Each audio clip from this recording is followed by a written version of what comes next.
Hello everyone, this is AndresRestart, and today we are talking about how we continue to see improvements for the graphics and performance for different games on Nintendo Switch 2.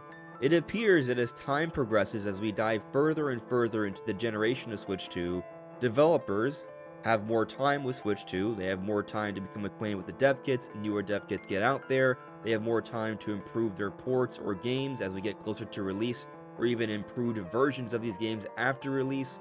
We are continually seeing these games look and run better. We've talked about some interesting examples before of some impressive outings on Switch 2, such as the recently announced Resident Evil 9 Requiem, which is a fairly ambitious AAA endeavor that's running at 60 frames per second on Nintendo Switch 2. A lot of us have come to accept that maybe we can see a lot of decent third-party games on Switch 2, but most of us have also been assuming that they will not be running at 60 frames per second, so to see something like Resident Evil 9 Requiem running at 60 frames per second on Switch 2 is already an impressive feat. Or we consider what's happened with Star Wars Outlaws, where a lot of people were assuming that game would run terribly considering how it came out for other platforms. But from what we've seen of the Switch 2 version, it looks and runs fantastic on the console. And considering all the updates the game has seen since its initial release, it's become a much better game. So we are seeing some pretty ambitious AAA efforts look and run great on Nintendo Switch 2, and now we have even more to talk about today. So that's what we're getting into. You know, with Metroid Prime 4 Beyond on the way, sporting a 120 FPS mode on Switch 2, I've been thinking about the best way to enjoy this mode, which is why I'm excited to talk about this 23.8-inch 2K 180Hz portable monitor from UPerfect, the sponsor for today's video. This monitor, quite simply, is awesome. It's got a great size with a nice 1440p resolution, an HDR option, and an incredible 180Hz refresh rate, so you can enjoy some high FPS gaming on your travels or wherever you decide to prop this portable monitor.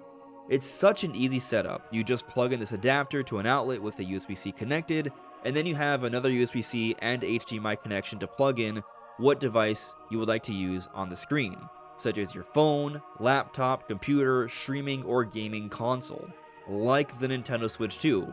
You even have this nice adjustable kickstand here to find your ideal angle, and it comes with a carrying case to keep your screen safe and take it wherever you may go. So if you want that bigger screen experience with a higher frame rate that you can also take with you on your travels, this is a fantastic option. I actually have 2 different discount codes this time depending on what model or other UPerfect items appeal to you. Make sure to check them out with the link in the description below. So let's first talk about Kronos: The New Dawn.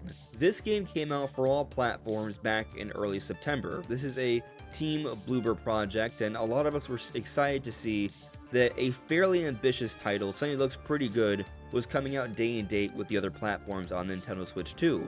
But when the game came out and we saw all the graphical comparisons, there were certainly a lot of differences, like the game does not look or run as well as it does on the other platforms, which should be expected. The Switch 2 is a hybrid console after all. You can't really expect a tablet device to run games as well as a towering Xbox or PlayStation or PC, obviously. But personally, I was taking a look at the comparisons of the game, and while a lot of it did look pretty good, I was still kind of getting a similar vibe I got from a lot of third-party games we saw on Switch 1, where, yeah, third parties were able to bring over some third-party games, like a lot of the Bethesda games like Wolfenstein and Doom, but in order to do so, the games needed to become a lot blurrier, a lot less sharp. And that fuzzy experience just wasn't something I was really too in love with, and I was getting a little bit of those vibes with what we saw initially with Kronos. Not to the same extent, but yes, there was a little bit of that. However, recently, a new patch has come out for Kronos that's showing some pretty substantial differences here. Now, there's a whole video by CU1 on YouTube. I will have their video linked in the description below. They have a whole bunch of comparisons of the release version versus the patched version, but just showcasing a little bit of those comparisons here, you can see some pretty substantial differences. You're seeing a lot more clarity with the textures in the environment. And it just goes to show that with a little bit more time, developers can find better ways to optimize and make their games look better on Switch 2. Now, in general, this is always the case. As devs have more time with their games, they can find ways to optimize and make them look better. And so we need to remind ourselves that the Nintendo Switch 2 has just come out. A lot of developers are still catching up. A lot of developers may have really wanted to get their games out early, but they've only spent so much time with the console in comparison to everything else out on the market. So we can only reasonably expect them to push the Switch 2 so well at first. But as time progresses, they will continue to push the Switch 2 more and more. And we're starting to see those differences here with this recent patch for Kronos. But let's now talk about what many are saying is one of the most impressive games coming to Nintendo Switch 2 considering what we've seen of the Switch 2 version. And that's Final Fantasy VII Remake Intergrade. Yes, this is a game that initially came out for PlayStation 4, but that's before they came out with the next generation version, Intergrade. The Switch 2 is running the Intergrade version, and we've heard and seen already some pretty impressive things of this game in handheld mode. But recently, Square Enix uploaded docked footage of Final Fantasy VII Remake Intergrade side by side with PlayStation 5, Xbox, and PC. Take a look.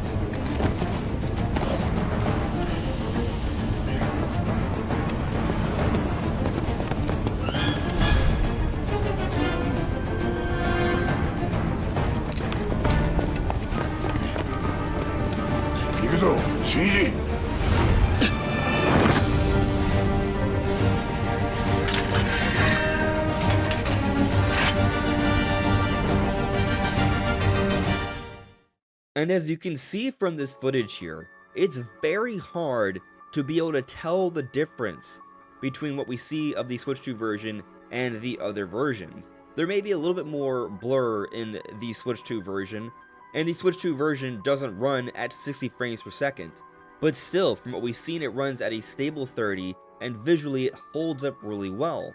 This looks like a fantastic game, and when we're looking at comparisons like this, where most people, at least at first glance, aren't going to be able to notice the differences, this is the kind of experience that is ideal for a lot of Switch 2 owners, who have a Switch 2 not because they're looking for the best possible experience in terms of seeing visuals, because you would get a PC for that, right? But something that looks and runs good enough that gives you a fun experience that you can still enjoy a great deal and not really notice any significant differences. That's what's being touted with Final Fantasy VII Remake Intergrade on Switch 2. That's the ultimate vision, that's the dream, and that's what we're seeing here. It's extremely impressive. Now, if you've gotten to this point in the video, I would like to point out that I have this goal to reach 60,000 subscribers by the end of the year. So if you find yourself enjoying my content, your support in whatever form that may come in is very much appreciated, and thank you for watching all this time. But let's now talk about another game that we are seeing improvements for, and that's for Elden Ring. So we've seen different builds of Elden Ring running on Switch 2, and there's been a lot of concerns and criticisms of what we've seen of this version. The frame rate has been pretty bad at times. Some journals even going so far as to say that it's unplayable. Of course, then we've seen later builds or builds from other demo experience events where the game is running significantly better. Not perfect, but better. And I think a big part to this conversation that many have overlooked is that when it comes to From Software games in general, including Elden Ring when it came up for the other platforms, there were performance issues at first, and still are, but a lot of these performance issues are ironed out a little bit after release with some patches. This is par for the course here. So a lot of people have really jumped on attacking the Switch 2 and its capabilities just because we've seen some builds of Elden Ring not running well, even though we've seen others running better. And these aren't even the complete versions of the game, they'll be the version we'll play at release. So I think that's just something important to keep in mind here. But let's now go to Twitter, because we have Lance McDonald, who is actually at PAX of Australia, who has some good things to say about this latest build. First day at PAX Oz. Today, play 10 minutes of Elden Ring on Switch 2 handheld mode.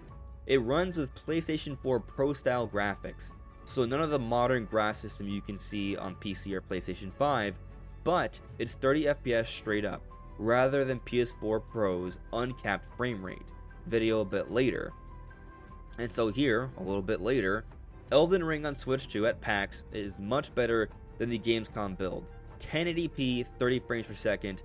Judge performance yourself from this video. So as we take a look at the footage here, keep in mind this is not a high quality feed of the game. This is only at 720p. There's a lot of compression here. What we're really looking at is performance, and what's being reported is the game runs better. Like, yes, again, it does not look very clear because of the video feed here, but as we see this person playing the game, it looks like it's running fine. There doesn't seem to be any significant apparent issues here. It looks pretty good from a performance perspective, and that's the important thing here. Again, reminder, this resolution is not representative of the actual game. This is just a poor quality Twitter video, unfortunately. But the game, from a performance perspective, it doesn't seem to be chugging, seems to be running the environment well. There doesn't seem to be significant pop-in issues. And as I stick around here to see a little bit more, still looks good. I'm waiting to see some combat though, because maybe with combat there could be some chugging potentially. But as we approach here, the draw distance still looks great. He approaches this enemy, and you know, that was simple basic combat there, nothing too crazy. Looking at some footage of this boss fight here, everything seems to be running pretty well. Not noticing any significant issues. Not saying it's perfect, but yeah. Elden Ring seems to be running well on Nintendo Switch 2 with this latest build. So the main point to be made here is that as developers get more and more time with Switch 2, we are seeing better performance, we are seeing better visuals, we are seeing them learning more and more about how to take advantage of the console. And there are rumors going around that we've yet to see a significant update for DLSS on Switch 2, which could make for an even bigger difference in these games, which I imagine we won't really start to see until maybe next year. So that has me increasingly more interested in what the future holds for Nintendo Switch 2, but I'm continually impressed with what we are seeing on this console. But what do you all think? Let me know in the comments below. This is AndresRestart. Thank you so much for listening and watching, and I will see you all really soon. Take care. Bye.